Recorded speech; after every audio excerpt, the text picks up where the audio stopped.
G'day, it's Heath here from pickinglessons.com. In this banjo lesson, we're going to take a look at a really pretty O'Carolan tune by the name of O'Carolan's Draught. We're in the key of G in standard tuning here on the banjo. The tune has two parts, and we're going to take a look at part A in a moment in this video. But if you head on over to pickinglessons.com, you'll be able to get yourself a copy of the tablature. You'll also find part 2 of this lesson where we break down part B of the tune. And you'll find some MP3s where we've got the backing track and play along tracks that you can download there from the site to use in your practice. pickinglessons.com. Alright, let's start off with a slow play through part A, and then we'll have a chat about some of the techniques we're using and some exercises you can work on as you're learning the tune. 1, 2, 3, 4.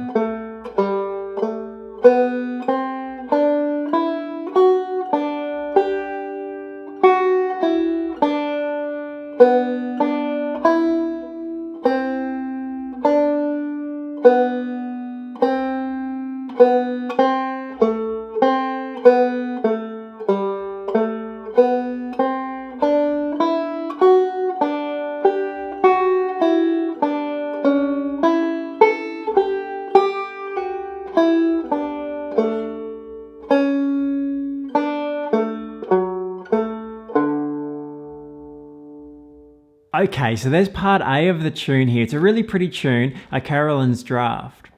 We're using a combination of techniques throughout the tune. We're using some single string technique, and we're also using the melodic technique. So it's a good combination of both. The tempo's not too quick, so it's a great study, if you will, for the techniques in these banjo styles. So in part A, we have a lot of single string. We're focusing more on the single string. And if we take measure 1 as an example, we have a great G major scale played as a single string in the open position. You'll find that the right hand is playing thumb, index, thumb, index, thumb, index, thumb, index. It makes it for a really straightforward way of running through those notes. One more time. Thumb, index, thumb, index, thumb, index, thumb, index. Thumb on the beat, index on the offbeat. Thumb on the beat, index on the offbeat. So that approach is going to see us through a lot of what we're playing here in part A. So make sure in this measure one more time you've got your thumb on the downbeat, thumb, then index on the offbeat, thumb, index, thumb, index, thumb, index. Measure 2, we have more of a melodic technique here.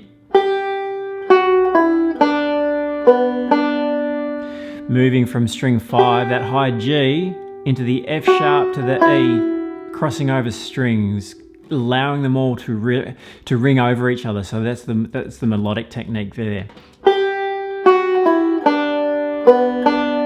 So in this example, we can use our thumb, middle, thumb, middle, thumb, middle. So crossing between strings to play our melody notes this time rather than all on a single string. So that's more the melodic approach. So the single string, we find multiple notes on the same string. You can change strings, of course, perhaps more like a mandolin or a guitar would play it. And the melodic approach, we end up sort of cascading our notes over different strings, and they can kind of keep ringing over each other. And that's the melodic sound. So let's listen to bar 1 and into bar 2 just to hear the difference. So measure 1, measure 2. Ready, and...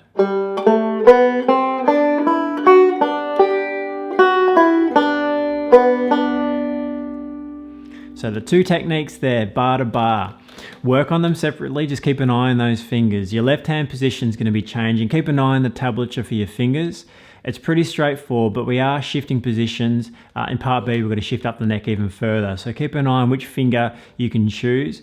Once you get into it, you'll start to see what fingers are going to make best use of the positions. Okay, so moving on through, just watch the rhythm. Watch the combination of eighth notes and quarter notes. For example, we've played eighth notes in measure 1, measure 2, quarter note, eighth notes, quarter note, eighth notes. In measure 3, we have just quarter notes. Make sure you don't rush through those. So really watch out for the slower quarter notes, and then when we get to the eighth notes, don't rush them. Keep them nice and steady. Looking at measure 4,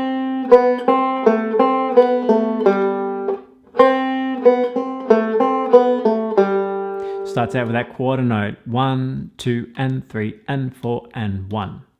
So rhythm, really important. Really keep a close eye at it. It's a nice tempo, not too fast, but do keep an eye on your rhythm. Don't rush the eighth note passages, and make sure you're holding your quarter notes nice and steady. Okay, we're going to skip forward into measure 6. Measure 6. All eighth notes, so again, just keep it nice and steady, but we bring in the booster chord, the 2 chord here. So we've got the transitioning to the A7 or the A triad in this example here. Starting out in a melodic, thumb, middle, into a forward roll, thumb, index, middle, thumb.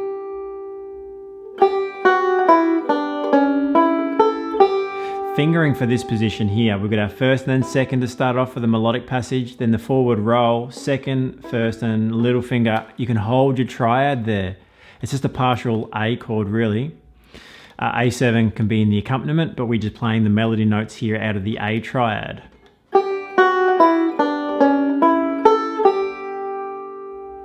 Okay, that's a good one to work on, just mixing up the right hand. Then we have a pull off nice and smooth in measure 7.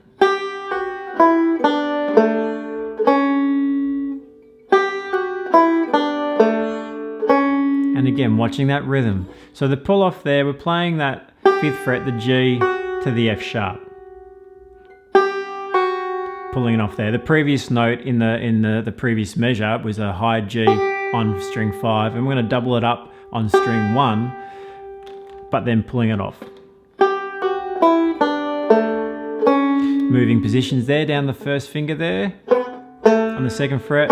You can use your thumb for both of those notes. One more time through measure 7. And the final measure, as we hit our repeat,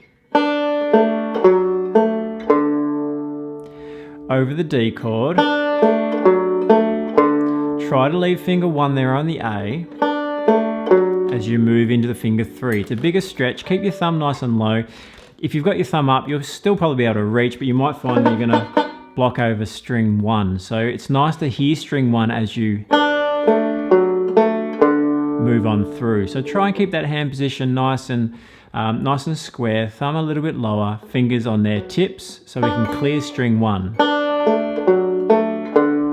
And that first finger can just stay put there until we move on the repeat there. And when we do repeat, changing back to that first position for our fingering. We have 2 repeat endings here. We've got to play it through twice. The first ending gives us back onto the start of the tune. The second ending is going to lead us into part B, and we'll have a look at that in the next lesson. So 2 alternate endings, first time repeating back to part A and then second time on to part B.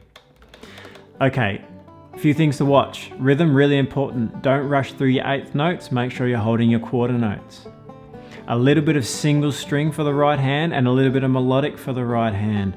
Make sure you keep an eye on which fingers are which in those different sections. And your left hand, just keep an eye again on the tablature so that you're positioning your fingers in an efficient way. So whether you're in the open position or up to position 4, or as we go into that A triad up the neck there as well. Take your time, work on those measures as exercises, start to get to know the tune from memory. It's always a good plan. When you're ready, jump on over to pickinglessons.com. You'll find part 2 of this lesson where we're going to take a look at part B. And remember, you're also going to get yourself a copy of the tablature, and we have the play along and backing tracks, which you can download and pop in your slow downer as you're working on it, so you can start to bring the tempo up as you're learning the tune. Pickinglessons.com. I'll see you there.